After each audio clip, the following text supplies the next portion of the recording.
magiging mga artists na mamanage nyo? Like sila John Lloyd, sila Miles? Hindi lang naman ako.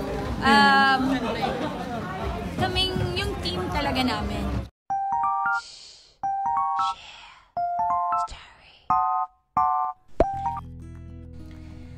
Kinumpirma ng actress-dancer na si Maha Salvador na wala na si John Lloyd Cruz sa pag-aari niyang talent agency na Crown Artist Management. Maayos naman daw ang pag-alis ng hindi na aktibong aktor sa talent management na itinayo ni Maha at ng kanyang asawang si Rambo Nunez. Sa naganap na contract renewal ni Mudge bilang celebrity ambassador ng GT Derm Corporation na pag-aari ng matagumpay na lady boss na si Ray Anicochi Tan, natanong nga siya tungkol kay Lloydie. Ayon sa premiadong actress, personal decision ni John Lloyd ang umalis na sa Crown Artist Management dahil hindi na nito kinoconsider ang showbiz bilang kanyang bread and butter o main job. Si Lloydie po, nung buntis ako, sabi niya, Mudge, hindi naman ako nagtatrabaho, so nag-separate ways kami with respect naman. Nadidecline rin po yung mga magagandang projects kasi focus din siya kay Elias. Hindi rin naman siya active now din po, paliwanag ni Maha. Namimili na lang ba ngayon ng tatanggapin na trabaho si Lloydie? Hindi naman kasi active now din po, so parang siya rin sabi niya parang, di ba, which is tama naman. Bukod kay John Lloyd, hindi na rin daw bahagi ng talent agency ni Maha at Rambo ang actress TV host na si Miles Ocampo. Wala namang detalyeng ibinigay si Maha tungkol kay Miles.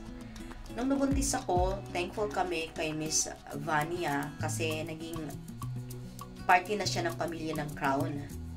Sobrang smooth at sobrang ganda ng mga nangyayari sa Crown.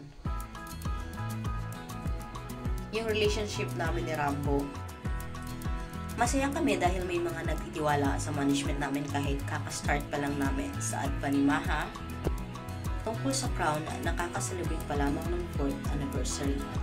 Samantala, naikwento rin ng actress na ang pagdating ng anak nila ni Rambo na si Maria ang mas nagpalalim at nagpatatag sa relasyon nila mag-asawa.